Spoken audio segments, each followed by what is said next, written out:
Avant de commencer, je dois d'abord remercier vous, la presse, parce que vous êtes un partenaire privilégié pour pouvoir faire passer le message de la drépanocytose. Au-delà de ça, je dois remercier le gouvernement princier de Monaco qui, depuis 2013, nous accompagne dans le cadre du réseau. Et également mon ami Maguey par rapport à l'association sénégalaise de lutte contre la drépanocytose qui nous accueille aujourd'hui ici au Sénégal. Je dois dire que le réseau, en fait, qui a été mis en place en 2014 à Ouagadougou, en tout cas comme objectif de mutualiser les moyens, les expériences et puis les protocoles de prise en charge de la drépanocytose pour pouvoir en fait essayer de réduire toutes les complications possibles que nous rencontrons par rapport à la drépanocytose. Je dois préciser que nous sommes là également en tant que réseau à l'occasion de la journée africaine de lutte contre la drépanocytose qui est commémorée le 10 mai de chaque année. Alors, le thème que nous avons choisi au niveau du réseau pour cette journée africaine de lutte contre la drépanocytose est le diagnostic rapide de la drépanocytose pour faciliter vraiment le diagnostic précoce de la drépanocytose. Il faut dire que ce diagnostic rapide va permettre à nous en tant qu'association et membres avec les malades, tous ceux qui travaillent dans le cadre du réseau, de pouvoir en fait éviter les errances de diagnostic. Vous savez que les errances de diagnostic font que effectivement les familles supportent vraiment le coût très élevé de la drépanocytose. Il faut également dire que ce thème est tellement important pour nous parce que tout va du diagnostic. Plus tôt on est diagnostiqué, mieux on prend en charge cette maladie. Et de ce fait, lorsque le diagnostic rapide est fait, le diagnostic est fait au niveau de la drépanocytose de façon précoce, on évite les complications et qui font que vraiment il est difficile pour les familles drépanocytaires de pouvoir supporter ce mal. Il faut rappeler que 2014, nous étions au Burkina et où nous avons participé tous les 6 pays du réseau, Madagascar, le Mali, le Sénégal, le Niger, le Burkina et la Mauritanie. Nous travaillons ensemble depuis donc 2014 où nous avons eu un séminaire sur le plaidoyer parce qu'il faut reconnaître que le plaidoyer, il faut du plaidoyer pour permettre effectivement par rapport donc à l'aspect financement de voir au niveau des partenaires techniques et financiers, les bailleurs de fonds, pour la mise en agenda du financement de la drépanocytose. Il faut également dire qu'à ce niveau, lorsque nous sommes en réseau, nous allons permettre aussi de pouvoir disposer de statistiques fiables pour pouvoir mener le plaidoyer. En 2015, nous étions également au Mali, à côté de l'association malienne de lutte contre la drépanocytose. Et aujourd'hui, nous sommes au Sénégal pour également accompagner notre collègue Maguey en tant que président de l'association sénégalaise de lutte contre la drépanocytose dans le combat qu'il mène depuis longtemps contre cette maladie. Éviter les infections qui sont liées à la drépanocytose, ça c'est de un. Deuxième aussi, c'est pouvoir savoir quelles sont les mesures qu'il faut prendre pour mieux vivre avec la drépano, pour la gérer et avoir les comportements nécessaires. La troisième chose, c'est surtout pouvoir comprendre son statut en tant que citoyen ou bien en tant que personne vivant au Sénégal. Pérenniser ce qui a déjà été fait parce qu'il faut le dire, tous ces pays présents l'ont été depuis 3 ans dans d'autres pays. Ça, c'est un. D'autre part, c'est aussi une manière à nous de montrer à nos autorités respectives que la drépanocytose, ce n'est plus une question de pays, mais c'est plutôt une question de coordination d'un réseau de tous les pays où il y a la drépanocytose afin de mieux faire comprendre, mais aussi de trouver les solutions et même de proposer des solutions afin que cette maladie soit prise en compte dans nos différentes politiques de santé. Il faut noter avec la présence de Dr Ndiaye de la Mauritanie et des autres médecins, parce que chaque pays aussi a un médecin représentant pays. Cela permet à la fois le travail des associations et aussi des médecins. C'est pour dire que la drépanocytose, ce n'est plus une question simplement purement clinique ou médicale, c'est aussi les deux aspects qui, regroupant, peuvent mieux lutter. Donc le guide permettra à chaque pays d'avoir une technique qui est universelle, de pouvoir faire une prise en charge rapide du malade, quel que soit le lieu où il se présente. Parce qu'après l'élaboration, le guide va être diffusé dans tous les pays et chaque médecin, peut-être du Sénégal ou de la Mauritanie ou du Burkina, pourra s'approprier ce guide afin de faire les prises en charge les plus rapides quand un patient se présente dans nos consultations. Elle n'est pas curable et j'ai l'habitude de le dire. On vit avec, on meurt avec. On vit sans l'avoir. On peut naître sans l'avoir, on ne l'aura jamais. Dans la sous-région, nous avons pratiquement les mêmes problèmes. Nous avons les mêmes problèmes. C'est pratiquement les mêmes taux de prévalence, en tout cas entre le Sénégal et la Mauritanie. Nous sommes aux alentours de 7 et 8% de porteurs du trait drépanocytaire. Je pense que c'est les mêmes chiffres également qui sont au Sénégal. Mais dans d'autres contrées, par exemple au Niger qui est dans le réseau, ça va jusqu'à 22% et au Madagascar, ça va jusqu'à 10%. Donc le taux de prévalence varie d'une région à une autre, mais les problèmes sont les mêmes. Donc c'est le problème de prise en charge, c'est le problème de diagnostic précoce, c'est le problème de diagnostic rapide.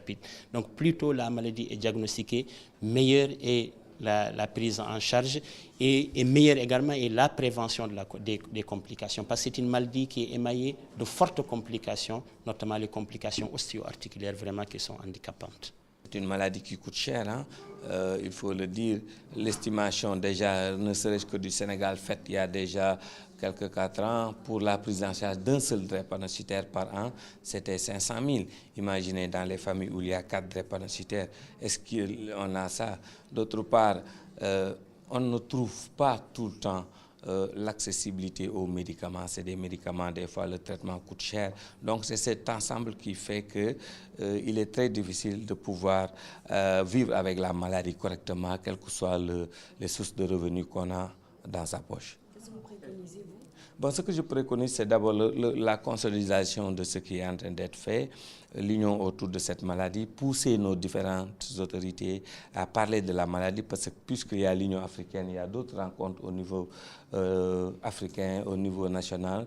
Nous essayons de pousser ce combat pour que les gens s'unissent et essayent de mettre en place un dispositif, mais aussi ça nous permet, nous, associations sénégalaises, de montrer à nos autorités que nous sommes toujours sur le terrain du plaidoyer, de la recherche de moyens et de solutions pour mieux gérer ce qui nous est arrivé, c'est-à-dire la drépanocytose. Ça a été gratuitement, ce qui n'est pas le cas et on n'y pense pas pour le moment, mais on se bat pour, parce que quand même, certes c'est une maladie qui coûte cher, mais dès que la prise en charge se fait très tôt, je crois qu'il est toujours facile de prendre les mesures idoines pour mieux vivre avec cette maladie.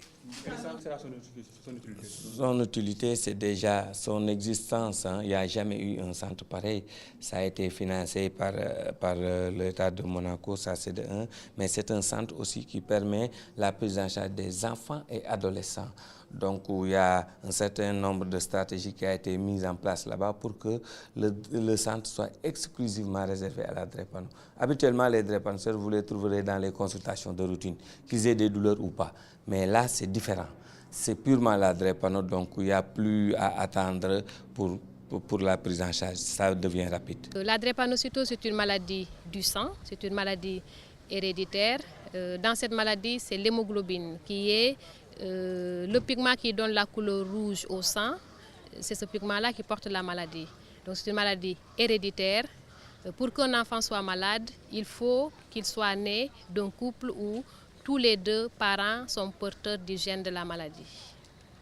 Il existe plusieurs formes de drépanocytose. Il y a ce qu'on appelle classiquement en médecine les formes majeures, qui sont composées au Sénégal majoritairement des formes homozygotes SS.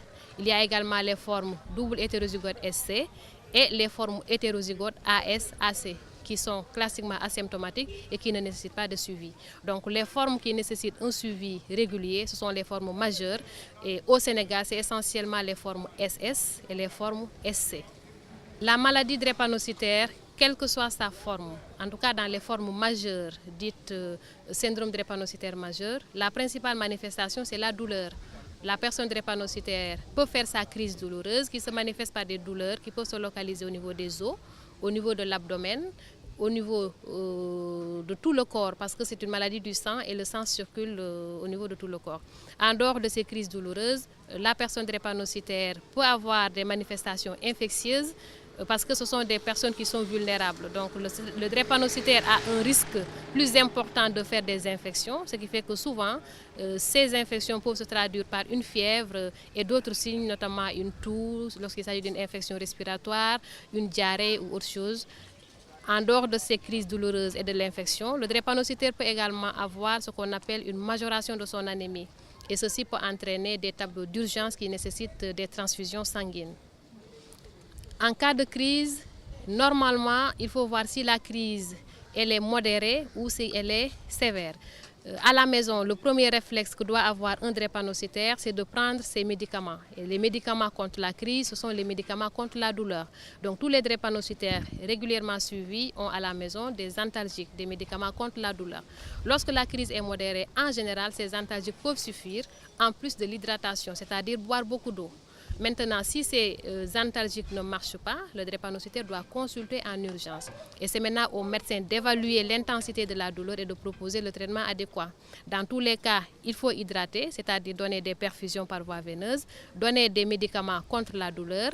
Et ces médicaments peuvent aller du paracétamol simple, associé aux anti-inflammatoires, mais on peut aller jusqu'au palier supérieur, les dérivés morphiniques ou la morphine en fonction de l'intensité de la douleur. L'objectif vraiment, c'est d'améliorer la qualité de la prise en charge des enfants drépanocytaires. Parce qu'on s'est rendu compte que le nombre de malades continue d'augmenter d'année en année et il n'y avait vraiment pas d'espace dédié à cette maladie-là. Les enfants étaient vus en consultation dans 2 bureaux exigus avec les dossiers à l'intérieur, un effectif vraiment qui augmentait d'année en année et les ressources humaines vraiment étaient insuffisantes. Donc c'est partant de ce constat-là que nous avons fait la proposition d'un projet de construction d'une unité qui a été financé par le gouvernement de Monaco et qui a été construit et équipé en collaboration avec l'État du Sénégal par l'intermédiaire du ministère de la Santé.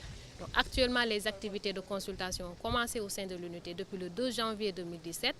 Et maintenant, ce sont les autres activités d'hôpital de jour, de laboratoire, de consultation spécialisée qui nous restent à commencer en fonction de la disponibilité de nos ressources humaines aussi. Au Sénégal, il faut dire qu'il y a 10% de porteurs du gène de la drépanocytose. C'est-à-dire si on prend 100 personnes dans la population sénégalaise, on aurait 10 personnes sur ces 100-là qui ont le gène de la maladie, c'est-à-dire qui sont soit AS, soit SS. Madame le directeur, la beauté du geste de votre pays trouve sa justification dans la volonté ardente du prince Albert II d'aider et de soigner une maladie difficile à prendre en charge qui, cependant, n'existe pas dans son pays. Cette unité de soins qui s'étend majestueusement a une capacité litière de 15 lits, 3 espaces d'attente d'une capacité de 40 places, 4 salles de consultation ainsi qu'une unité de laboratoire équipée, ainsi que des boxes de consultation pour les praticiens vacataires et des bureaux abritant le personnel technique, ainsi que l'Association sénégalaise de lutte contre la drépanocytose.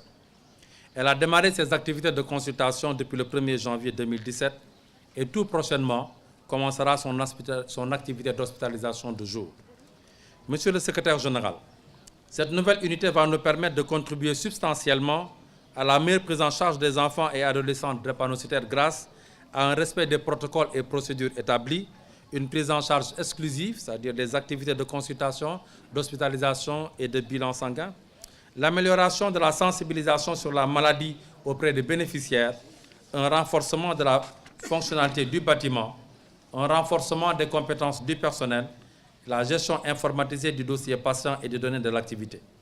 Il va sans dire, Monsieur le secrétaire général, qu'un suivi régulier et une évaluation continue des performances de l'unité seront assurés.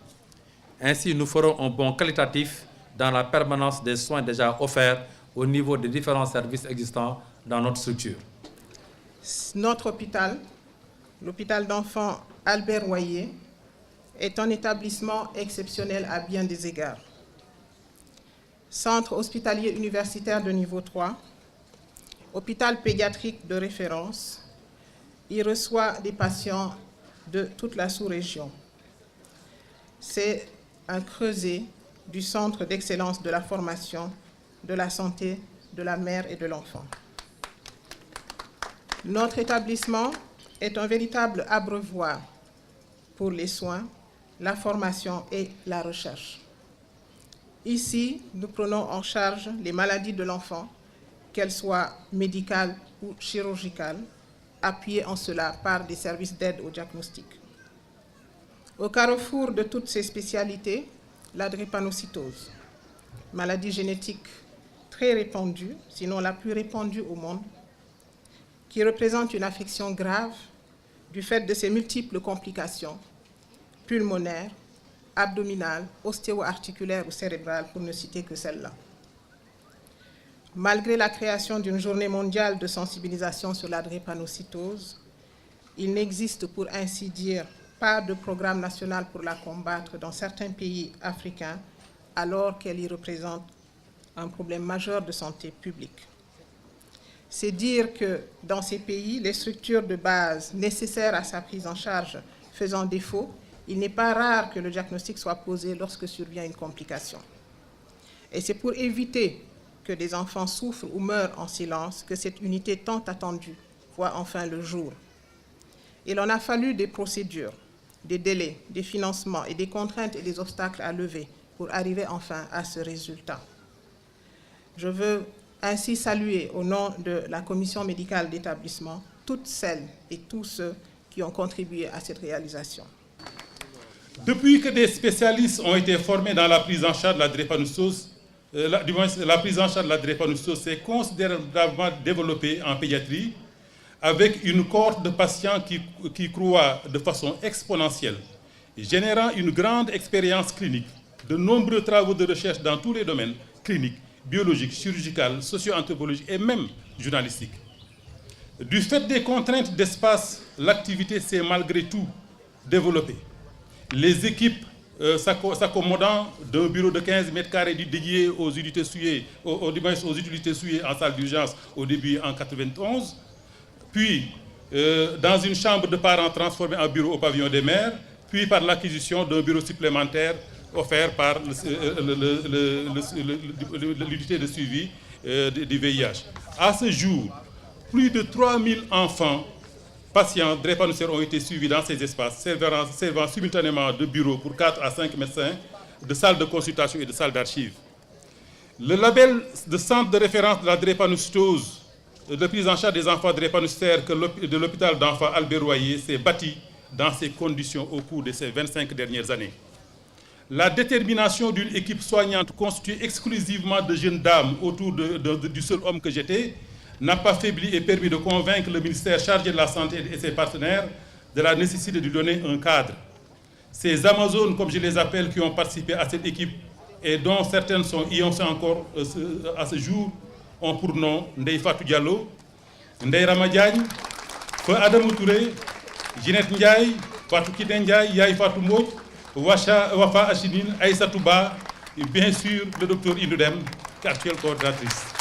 Et nous devons tous nous mobiliser. C'est pour poursuivre cet objectif que le gouvernement du prince Albert II de Monaco se tient aux côtés du Sénégal, mais également du Burkina Faso, du Mali, de la Mauritanie, du Niger et de Madagascar. En effet, la drépanocytose touche aujourd'hui 50 millions de personnes et constitue la maladie génétique la plus répandue dans le monde. Trop de personnes souffrent. Appelée aussi maladie de la douleur, la drépanocytose peut engendrer douleurs chroniques ou encore graves infections bactériennes. Pourtant, les actions de prévention et de prise en charge peuvent permettre de réduire sensiblement les conséquences de la maladie. C'est pourquoi nous devons, tous ensemble, redoubler d'efforts afin de promouvoir le dépistage précoce, améliorer les conditions de prise en charge des patients. Notre action doit notamment se concentrer sur les enfants, les adolescents, les femmes enceintes qui constituent les populations les plus vulnérables. Par ailleurs, les personnes souffrant de drépanocytose sont souvent victimes de stigmatisation. Et cette maladie a de graves conséquences socio-économiques sur les individus, leurs familles, leur communauté. Cela engendre une double peine. En plus d'être malades, les drépanocytaires doivent consacrer une somme importante aux soins quotidiens. L'agenda 2030 de l'Organisation des Nations Unies a pour objectif numéro 3, permettre à tous de vivre en bonne santé et promouvoir le bien-être à tout âge. Face à cette maladie mortelle, les besoins sont immenses et l'engagement de la communauté internationale est aujourd'hui insuffisant. Le gouvernement princier a donc décidé de s'impliquer pleinement sur cette problématique en la plaçant au cœur de ses priorités de coopération. Ainsi, cela fait maintenant 10 ans que Monaco travaille en collaboration avec 6 de ses pays partenaires au travers de multiples actions dans l'optique de la mise en place d'un réseau Afrique de l'Ouest-Madagascar. Ainsi, nous soutenons la construction, l'équipement et le fonctionnement de centres de référence nationaux, le premier diplôme universitaire de drépanocytose en Afrique subsaharienne, les associations de patients dans leurs actions au quotidien, la réalisation d'un guide harmonisé de prise en charge des malades drépanocytaires avec les médecins référents des 6 pays membres du réseau. En cette journée du 10 mai, décrétée journée africaine de lutte contre la drépanocytose, je me réjouis que le Sénégal soit à l'honneur et je tiens tout particulièrement à souligner notre partenariat avec ce beau pays. D'une part, la poursuite de l'accord entre nos 2 gouvernements pour l'appui à la politique de lutte contre la drépanocytose, signé hier avec Madame la ministre de la Santé et de l'Action sociale, Madame Marie Kolsek, représente le résultat de notre collaboration fructueuse. D'autre part, l'unité de soins ambulatoires pour enfants et adolescents que nous inaugurons aujourd'hui illustre pleinement le partenariat actif qui existe entre nos 2 États en faveur de l'amélioration de la prise en charge des patients drépanocytaires. Nous sommes heureux de poursuivre notre appui au centre hospitalier Albert Royer afin d'accompagner cette unité dans son développement. Nous avons ainsi signé hier un accord qui court pour les 3 années à venir. Enfin, il est important de rappeler que ce partenariat a bénéficié de l'engagement de nombreuses personnes. Je tiens à remercier tout particulièrement ici le professeur Diane pour sa disponibilité, son implication indispensable et tout au long du projet, mais aussi mes remerciements vont au directeur du centre hospitalier ainsi qu'au président de l'association des drépanocytaires du Sénégal, Magaï. En 2008, l'Assemblée générale des Nations unies a voté la résolution 63-237 reconnaissant la drépanocytose comme problème de santé publique, incitant les États concernés à développer des programmes de lutte contre la maladie. Le Sénégal, qui a activement participé au plaidoyer et a amené les Nations unies à voter cette résolution après l'Union africaine, l'UNESCO et l'OMS, a mis en place des stratégies de lutte contre la drépanocytose, parmi lesquelles la réalisation de centres de référence et d'un réseau de prise en charge de la maladie. C'est donc un devoir, un plaisir et une fierté pour moi que de célébrer avec vous, au nom de Mme Awa Marie Kolsek, ministre de la Santé et de l'Action sociale, la création de l'unité de soins ambulatoires pour les enfants et adolescents drépanocytaires du Centre hospitalier national d'enfants Albert Royer de Dakar, fruit de la coopération entre la principauté de Monaco. La drépanocytose est une maladie fréquente, une maladie grave, qui nécessite que les pouvoirs publics et les populations, notamment en Afrique, lui consacrent toutes les énergies nécessaires. Au Sénégal, même si 10% de la population générale est concernée, sans distinction de sexe, d'ethnie ou de catégorie sociale, la plupart des porteurs s'ignorent, parce que la grande majorité d'entre eux présentent la forme dite AS, ou très drépanocytaire, qui ne se manifeste généralement pas. Ainsi, de l'union des personnes AS naissent chaque année plus de 1700 enfants porteurs de la forme SS, qui est une maladie grave dont la mortalité est estimée à 50% avant l'âge de 5 ans, si elle n'est pas diagnostiquée et prise en charge tôt dans l'enfance. Vous comprendrez donc l'intérêt majeur pour notre pays de mettre en œuvre les recommandations formulées dans les résolutions des institutions internationales que nous avons citées précédemment.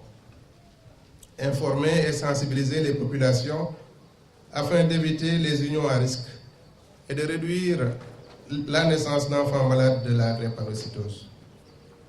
Former le personnel de santé à la prise en charge de la maladie, créer un réseau de prise en charge articulé autour de centres de référence instituer un dépistage néonatal afin d'identifier et de prendre en charge précocement les enfants porteurs d'une maladie drépanocytaire. Depuis 2003, le ministère de la Santé et de l'Action sociale a inclus dans son dispositif opérationnel un point focal, aujourd'hui brillamment managé par le professeur Diagne ici présent, pour la coordination des activités de lutte contre la drépanocytose. À cet effet, une ligne dédiée à la drépanocytose est inscrite dans le budget depuis 2006. Nos deux principaux axes stratégiques dans la lutte contre la drépanocytose sont la prévention primaire et la prise en charge précoce et adéquate des patients. La prévention primaire repose sur l'information, l'éducation et la sensibilisation des populations. À cet effet, une intense activité de plaidoyer auprès des institutions étatiques, mais aussi d'information, d'éducation et de sensibilisation des populations est menée sous la conduite des associations et les spécialistes de la maladie. À ce sujet, je tiens à féliciter l'Association sénégalaise de lutte contre la drépanocytose pour tout le travail mené sur le terrain depuis plus d'une décennie avec peu de moyens et remercie la Principauté de Monaco, un de nos principaux partenaires dans la lutte contre la drépanocytose, pour l'appui au plan d'action de l'ASD et la formation de ses membres au plaidoyer. Quant au volet de la prise en charge précoce et adéquate des patients, il repose sur la formation du personnel de santé, l'équipement de structures de santé et la mise en place d'un réseau pluridisciplinaire de prise en charge des cas. Sous l'impulsion des spécialistes de la drépanocytose, un travail constant est mené depuis plusieurs décennies, ayant permis le développement des centres de référence que sont le Centre national de transfusion sanguine pour les adultes et le Centre hospitalier national d'enfants Albert Royer pour les enfants. C'est ainsi que l'État du Sénégal a signé une convention dans le cadre de l'accord de coopération avec la Principauté de Monaco pour la construction de l'unité de soins ambulatoires aux enfants et adolescents drépanocytaires du Centre hospitalier national d'enfants Albert Royer. Les travaux qui ont démarré en 2014 et réalisés dans les délais ont permis l'érection de cette belle œuvre que nous avons l'honneur d'inaugurer aujourd'hui en présence de nos partenaires monégasques. Pour cette inauguration, nous permet également de célébrer solennellement avec les médecins référents et représentants d'associations de lutte contre la drépanocytose de Madagascar et de 5 pays de l'Afrique de l'Ouest, le Burkina Faso, le Mali, la Mauritanie, le Niger et le Sénégal, la journée africaine de la drépanocytose. Nous remercions encore une fois la Principauté de Monaco de nous avoir offert l'opportunité d'inviter ces médecins et représentants d'associations à cette cérémonie d'inauguration en organisant à cette occasion des ateliers de formation au plaidoyer et de rédaction de guides de prise en charge de la maladie drépanocytaire à Dakar à cette occasion.